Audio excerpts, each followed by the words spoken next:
Okay, we now begin. Okay.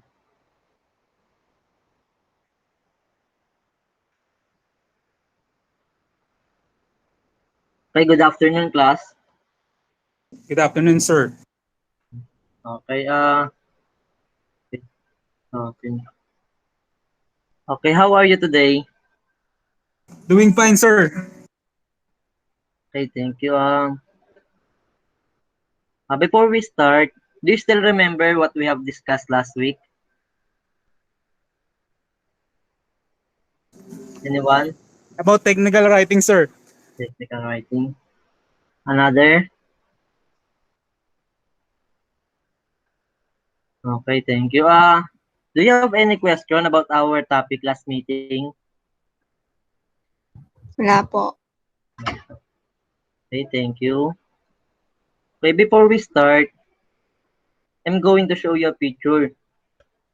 Um, can you guess what it is? What's in the picture?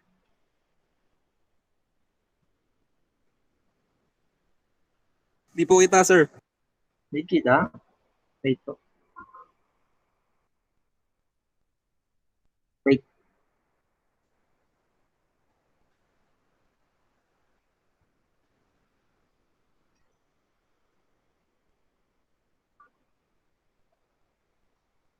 Yan.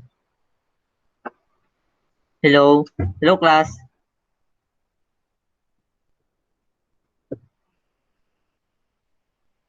Hello, class.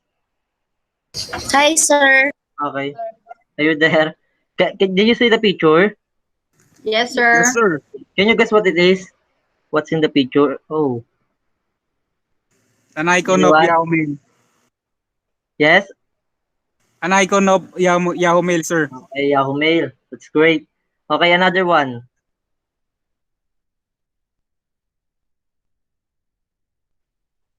Yes, I think you're not familiar with this one. You can see this in Microsoft Office. Pwede conference yun, no? Now, this is a Microsoft Outlook. Okay. In this last one, I think you all know that. You all know this. Anyone? Gmail, sir. Gmail. Thank you. Gmail. Uh, in these three pictures, oh, can you tell me what you observe or what you notice about these three images that I've shown you?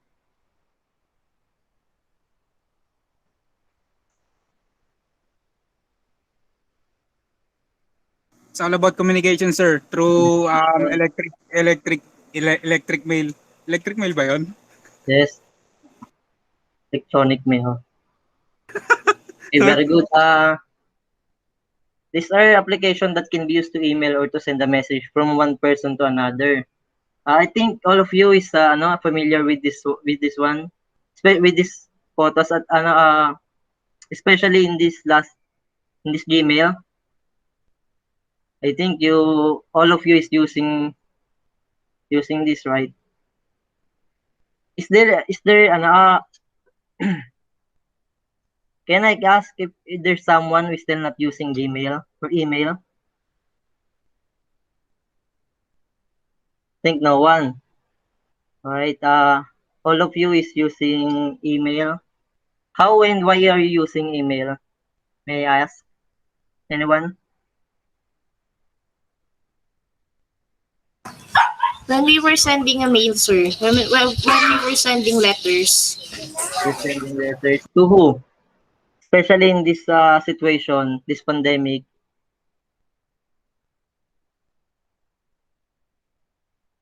Where we are in online class, so most of us is using this for educational purposes, right?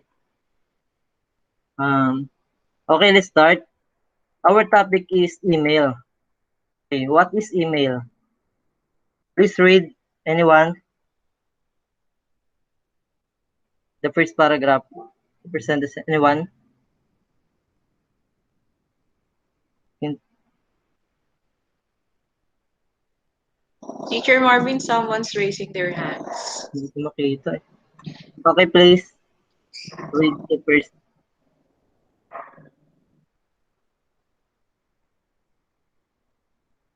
Ako na lang po, sir. Okay, thank you. Ay, nawala po. Yan. So, what is email? Email is a message distributed by electronic means from one computer user to one or more recipients via network. Okay, the another one who wants to read? Ako na po, sir. Yes. Electronic email is a method of exchanging messages between people using electronic devices. Yes. We're using this electronic mail to send message from another person, from another. I think you're familiar with this email, right? Anyone? All of us is using this right now. This is a method of exchanging messages between people using electronic devices. Now, let's talk about the different parts of email. The first one is to. This is the recipient email ID or the recipient's email address. The next one is the CC, which is carbon copy. These other individuals receiving the same mail with visible IDs. This is just a copy of the message or the mail you're going to send to the recipient. And another one is the BCC, which is other individuals receiving the same mail with invisible IDs. They have similarities with the CC, just more secret because BCC is the only person who can see the BCC email address list or recipient list is the sender, unlike to the CC, which the receiver you can see the recipient's list. Okay. Another one is the subject line. This is the title of the reason of writing mail.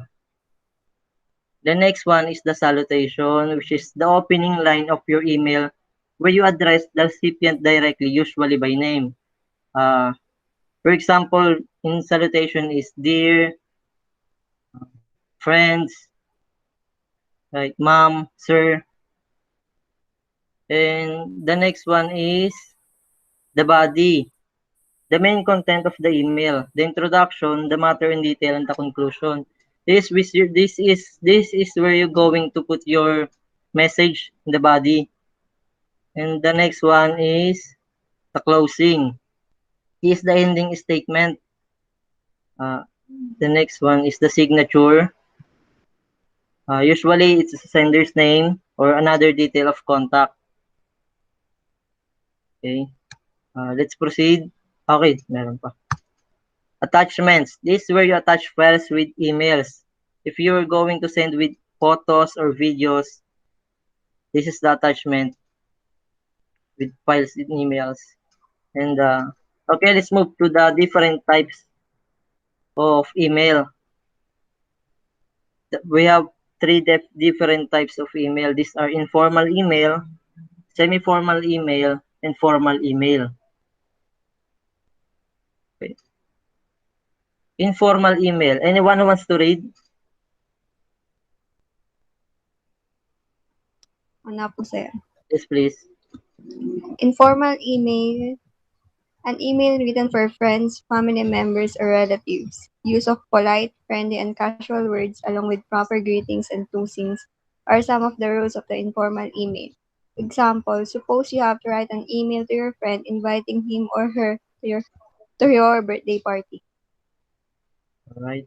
I'm going to show you an example. Okay. This one.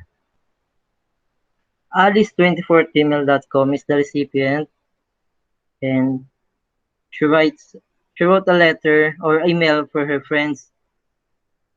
Okay. Hi Alice, how are you? I hope you're well. Thanks for your last email. I am very happy to invite you to my birthday party on July 3 at Pavilion Hotel. See you soon, Angel. Anyone, why this became informal email? Why this example is informal email?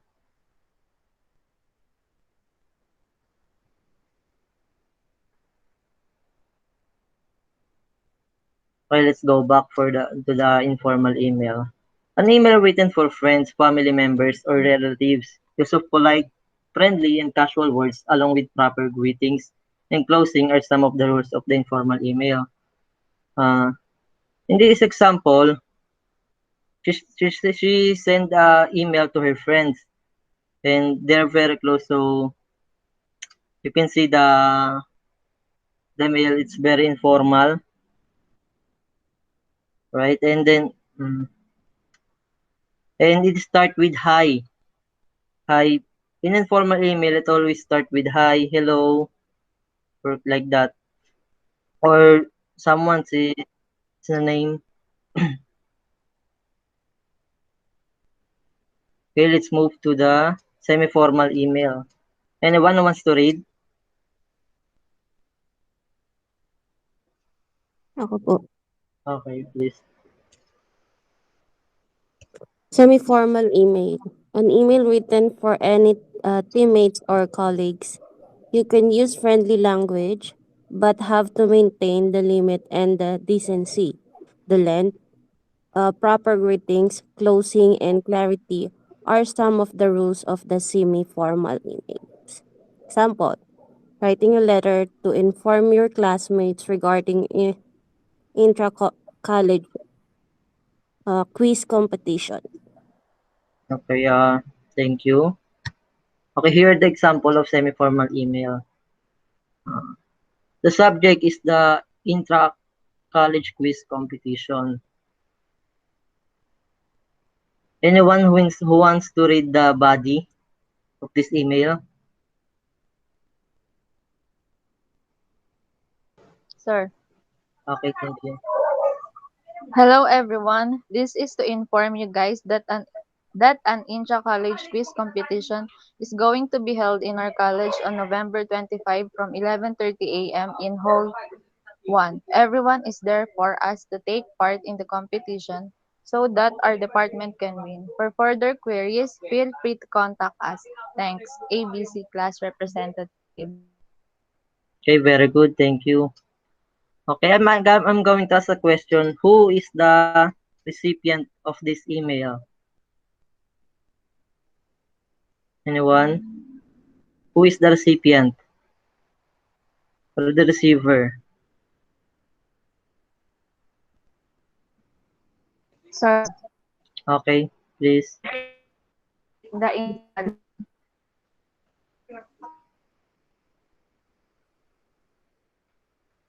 Okay, thank you.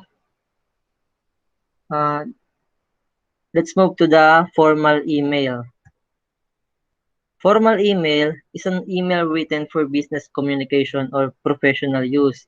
For example, is the resignation letter. Formal email. All right, this is a formal email. Uh, Dear XYZ project team member, welcome to XYZ project. I look forward to working with each of you. The XYZ project will be starting soon and be heading up to this project. I need to some ground rules for project communication using this thread. Number one is you only communicate with project members. Number two, focus on one thought per email. Number three is if the email isn't about the project, don't include in this thread. Number four is if you have questions, review the entire thread to make sure someone hasn't already answered it. Once again, welcome to XYZ project. Let me know if you have any questions. Sincerely. Uh, in formal email, it mostly used by for work, business. If you're going to apply for a job, you need to use formal email. You need to send formal email. Okay, let's move to the advantage of email. Anyone who wants to read the number one and explain?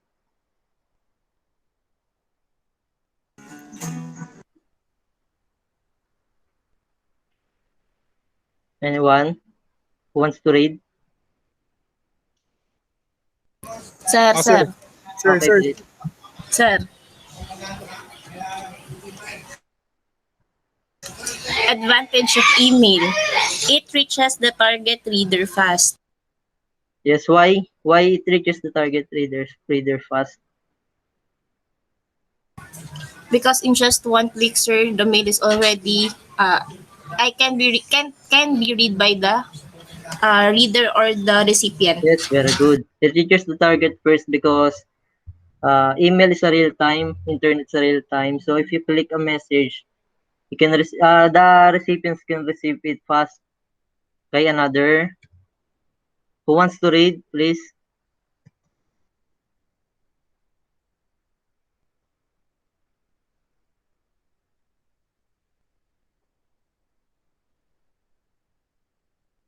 Who wants to read the number 2?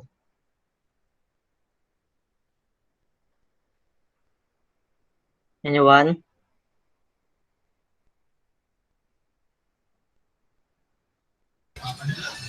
Sir, ako na lang po ulit. Okay, thanks. Sir, it confirms an acceptance or rejection.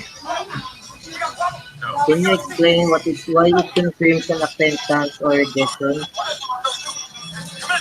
Sir, I think it's related to the first advantage of email, in which once the recipients already read what is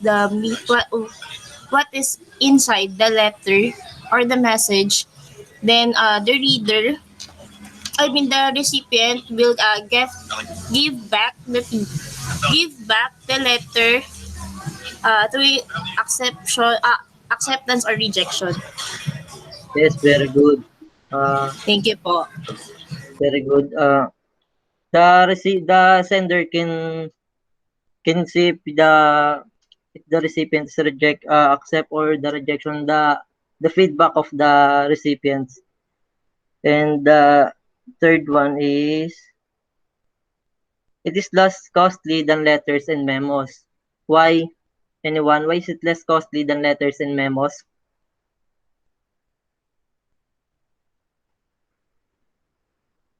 Sir, Okay, thanks. thank you, sir. Sir, it because you don't need to use money to send letters po. Hindi na po maghuhulog sa post office. Within just one click po, basta may internet, you can send your message na po. Yes, very good. Email is almost free, and unlike the traditional letter and memos, you don't need to go to the post and ship the parcel or the email. You just need to open your internet connection and send an email. Then it can easily reach the farthest part of the globe. Anyone?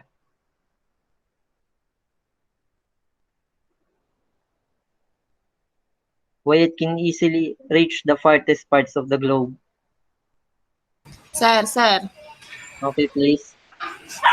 Sir, kasi po, di ba po, yung pag nag-send po tayo ng email, basta may internet connection sila, mababasa po agad nila yung message po natin. Tapos, very instant po. Within a minute or two, masasend na po at matatanggap na po nila yung message. Unlike po kapag letters na inaabot pa po ng buwan, minsan taon bago po makarating po. Yes, very good. Most of almost 50% of population is using the internet, and if the country is using an internet, you can easily send an email. The next one is it is environment friendly because email is not using paper, and yes, it's less costly, and yes, you can avoid newspapers. That the best explanation for this. And the last one is it is easier to document. Anyone who wants to explain why it is easier to document?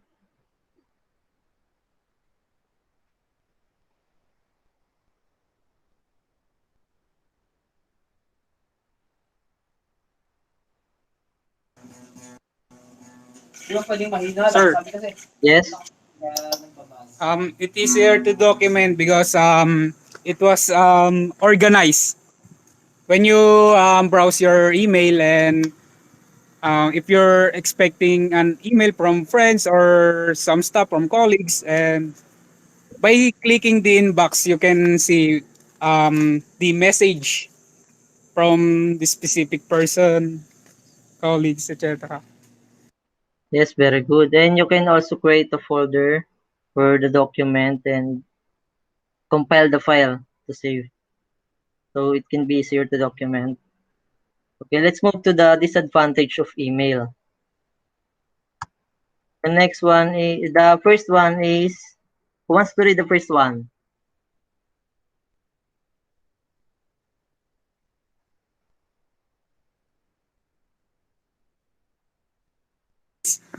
Ano sir, it Yes. is prone to hacking and technical glitches. Can you explain why it is prone to hacking and technical glitches? Maybe it depends upon the system of whether what electronic mail site Yes, you very good. use, and it depends upon the user.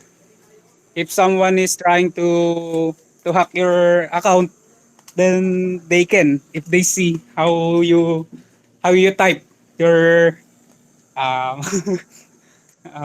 username and password. Yes, very good. Email is prone to hacking, and especially if your bank account, especially if your bank account is connected to your Gmail, and it prone for technical glitches. Yes, we always have technical problems, and the next one, it can cause information overload. Anyone who wants to explain the number two? It can cause information overload.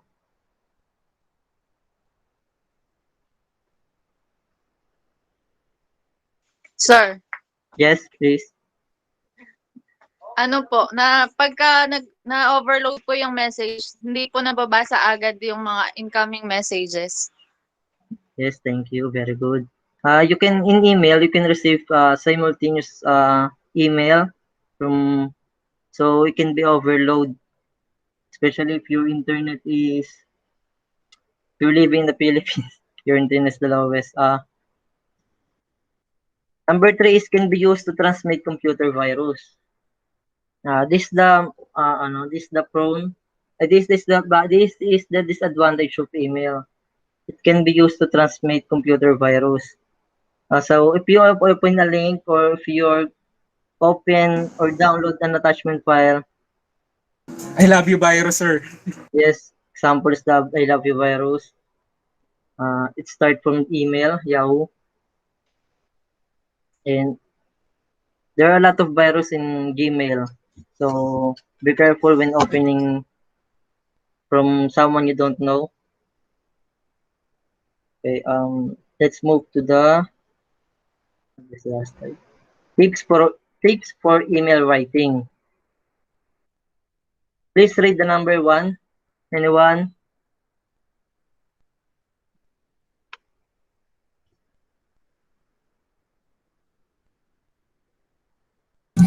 Sir, Yes, please. make the subject line informative or descriptive of the memo content. Okay, thank you. Can you anyone who can explain the number one? Sir, ako na lang Okay, po. please. Thank you. I think the first one means that the subject of the email must be easily seen. Kailangan po pag nakita nung dito nakita po nung babasa, umpisa pa lang, he or she already knows na ito po yung email na subject about. bago niyo i-browse or para po gano'n madali. Madali din niyo i-segregate, ito yung email na 'to, ayun po, and ayun po. Yes, very good. You must write a meaningful subject line. Okay, let's move to number 2. Anyone who wants to explain and read the number 2?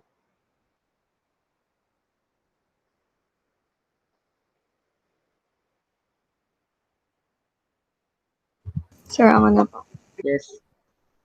Keep the subject line simple and short. Okay, why, and can you explain the number Yung 2? yung subject line po dapat ano lang siya, parang main purpose nung email mo. Yes, very good. Keep the message focused and keep the message or the subject line simple and short. You must make the subject line informative, but keep it keep it simple. Don't make the subject line the whole paragraph. Just simple and short. Okay, for the next one is number 3. Who wants to read?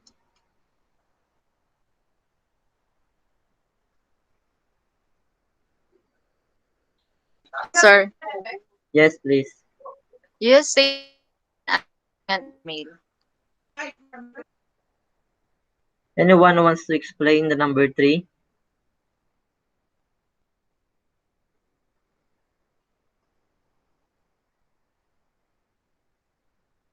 Use same subject line in answering an email.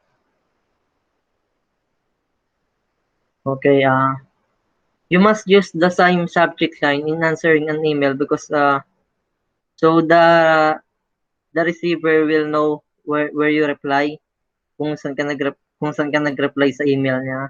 You must same the subject line.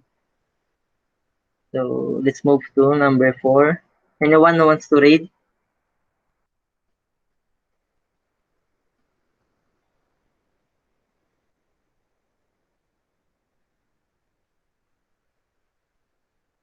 Sir, Yes. the two line should contain the names of the primary readers. Secondary reader must be placed in the CC line. Primary readers are those who are directly involved in the message of the email. Okay, very good. Let's move to number 5. Anyone who wants to read the number 5?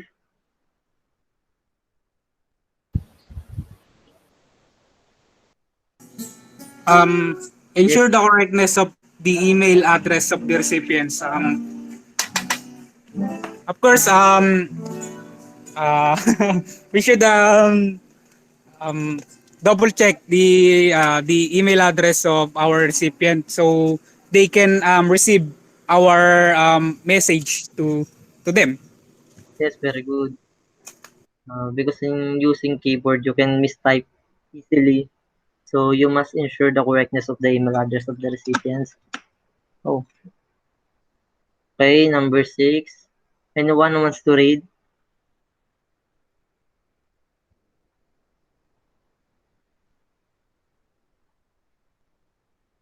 Sir, Yes. make the file name of the attached document meaningful. Instead of last letter.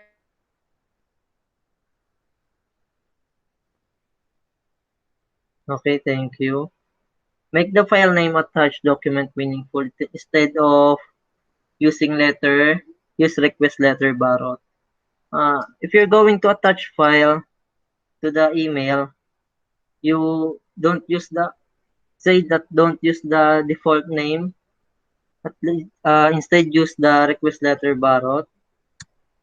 Number 7, never use all caps in the main text. This is unacceptable. Why?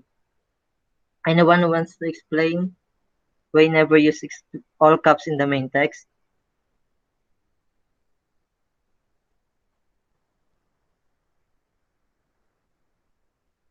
Sir, Yes, please. Sir, so that it is inappropriate to use all caps since we were writing a mail. This it can give a wrong interpretation that you are angry. Kasi di Yes, ba when we were using all caps, it means that we were angry. very good. Yes. Okay, thank you. Thank you, sir. Okay, if you use all caps, yes, it show that you're hungry. And let's move to number 8. Anyone who wants to read? Sir, Yes, please. state your purpose in the first sentence of the message. Anyone who wants to explain the number 8?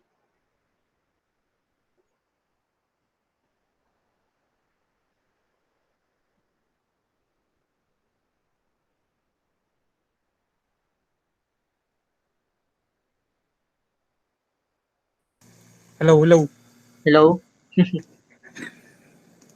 Okay, please. State state your purpose in the first sentence of the memo. Of course, to attract the reader of what your message is, you must direct to the point of what Yes, it be content, and yun, sir. yes. It should be direct to the State your point. purpose. Yes, very good. Direct to the point and wala nang palibili. Just direct to the point and use short sentences for clear convey the message. And the number 9. Anyone who wants to read?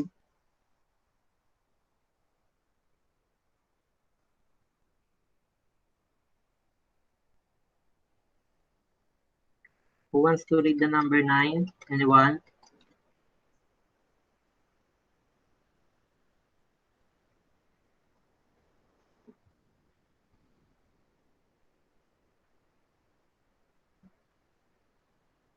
Are you there?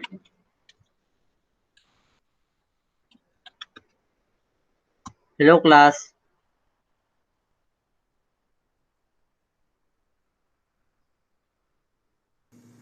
Hello, sir. Yes. Can you read the number 9? If the message is sensitive, compose it first using the word processor. Sir, I'm not familiar about the word processor. Or Word processor. it I think it was the correction on Microsoft Microsoft Yes. Word. Am I right? Yes. Yes, very No. good. Thank you, sir. Thank you, sir. This is a computer program that provides input or editing, formatting, or output of text. And the last one is avoid emoticons and informal jargons like LOL or BRB in informal memos. Anyone who wants to explain the number 10?